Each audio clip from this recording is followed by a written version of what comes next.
Hi, this is Dr. Tom Rogers at Performance Medicine coming to you today a couple days before Thanksgiving. And it's a wonderful start to a season, and I want to wish everybody a happy holiday and maybe a few pointers on how to stay healthy during the holidays. So I'm going to give you a nutritional game plan for these holidays. It's been said that the average American gains 8 pounds between Thanksgiving and New Year. If you do a deep dive into it, it's really more like 2 pounds, although I think that's underestimated. At least you're going to gain a few pounds if you're average, and those pounds usually don't lose, so you keep adding them on through the years and the holidays. Before long, you're way overweight. As you know, 3/4 of Americans are obese, and that's disturbing. That's why we have all these medical problems that we have. Obesity is our number one medical problem in this country. But anyway, so let's talk about Thanksgiving. You know, it's a wonderful time. We all need to practice gratitude. But it can also be a setup for setting off a series of eating problems during the holidays. One single meal really does not have a significant impact on your overall weight or fat percentage. But the thing about it, it's easy to let a single oversized meal turn into a series of oversized meals. Why? Because the food's available. It's the holidays. You're more likely to snack, eat leftovers. Food is everywhere, and you're going to eat it. I don't believe in willpower. I don't think willpower exists when it comes to weight loss and dieting. I just don't think it exists. But I do believe in planning. So there's some things you can do to kind of plan to not get overweight and feel bad and become unhealthy during the holidays, and you don't want to let that be a setup for future overeating and bad habits. I know from personal experience, you start eating sugar, it leads to craving for more sugar. So psychologically, really, there's a decreased sense of inhibition towards food following a single episode of overeating. That's well documented. They call it counter-regulatory eating.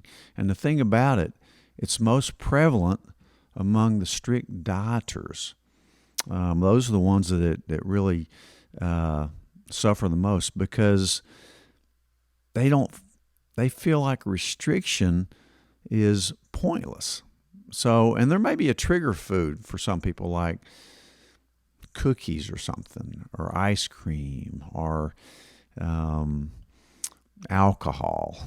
Usually most people have triggers, and it's usually some form of sugar, which is the most addictive substance on the face of the planet, in my opinion. So sugar. So you need to plan. Number one, just fix less food. And when Thanksgiving dinner is over, give it away. You know, send people off with your leftovers, so you're not going to eat them the whole week and be a setup. The other thing you may consider, and again, it's 2 days before Thanksgiving, you may want to do a little bit of fasting for a day or two before Thanksgiving. As you know, I'm a big believer in intermittent fasting. I think that's a tremendous way to keep weight down. It also kind of allows you to eat some things off the menu, if you will. So I love fasting. I do intermittent fasting almost every day. So at least take your vitamins. And when I take my vitamins, it forces me to drink a lot of water. If you drink a couple glasses of water before your meals, then you're going to eat a lot less. There's no doubt about that. Drink a lot of water, increase your exercise. Although exercise is really not a weight loss tool.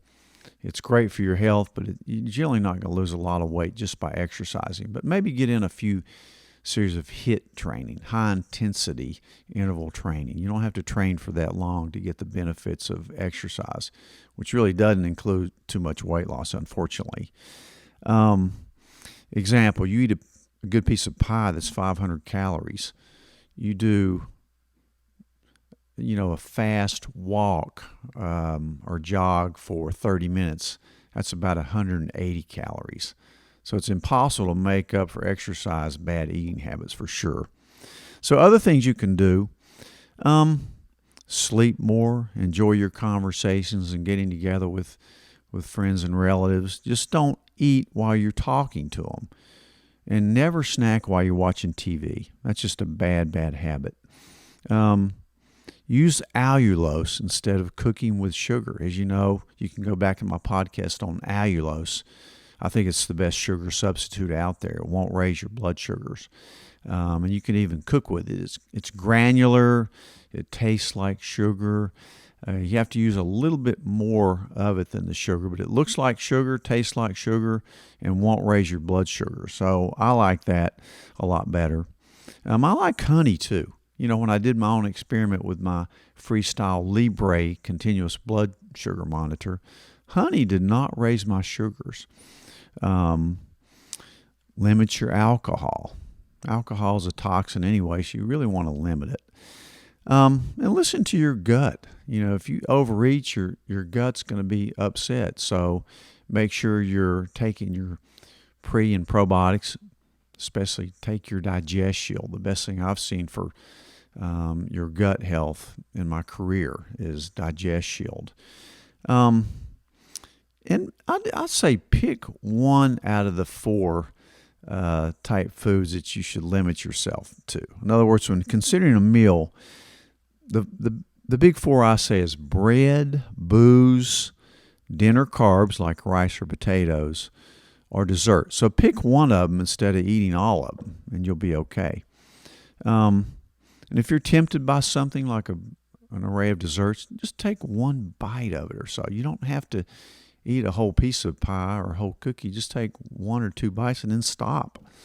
In 20 minutes, you won't be hungry. But if you keep eating, you're going to way overeat. It's really a myth that you're going to lose weight in January.